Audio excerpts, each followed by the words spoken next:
বাংলাদেশের জার্সিতে হামজা চৌধুরী। লাল সবুজ জার্সিতে হামজার এই দৃশ্য দেখার জন্য অধীর আগ্রহে অপেক্ষায় করেছিলেন দেশের কোটি কোটি ফুটবল ভক্ত। প্রথমবার দেশের জার্সি গায়ে চাপিয়ে অনুশীলন করছেন হামজা। বসুন্ধরা কিংস অ্যারেনার কৃত্রিম আলোতে জামাল তপুদের সঙ্গে হাস্যোজ্জ্বল দেখা গেছে প্রিমিয়ার লিগ খেলা ২৭ বছর বয়সী ফুটবলারকে। অনুশীলনের মাঝে সতীর্থদের সঙ্গে খানিক খুনসুটিও করেছেন হামজা। শুরুর ১৫ মিনিটে নিজেদের মধ্যে বল দেওয়া নেওয়া ছাড়াও ঘাম ঝরাতে দেখা গেছে তাকে। এ সময় ছিলেন কোচ হ্যাভিয়ার ক্যাব্রেরার দিক নির্দেশনায়। হামজার উপস্থিতিতে উচ্ছ্বাসিত বাংলার দামালরাও। ক্যাপ্টেন জামাল ভুঁইয়া তো তাকে ডেকেই ফেলেছেন বাংলাদেশের মেসি।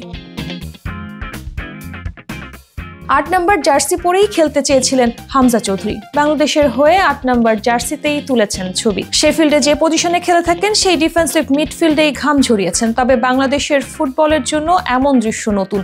কোনো ম্যাচ নয়, শুধু অনুশীলন দেখতে কয়েকশো মানুষের আগমন কিংস অ্যারেনায়, যেখানে ক্যামেরার লেন্স খুঁজে বেরিয়েছে একজন হামজা চৌধুরীকে। সৌদি আরব থেকে ঢাকায় এসে একদিনের অনুশীলন শেষে বাংলাদেশ জাতীয় ফুটবল দল কলকাতা হয়ে শিলং যাবে। সেখানে হবে আরও কয়েকটি সেশন। ক্যাব্রেরা শেষ পর্যন্ত হামজাকে একাদশে রাখা নিয়ে সিদ্ধান্ত নেবেন।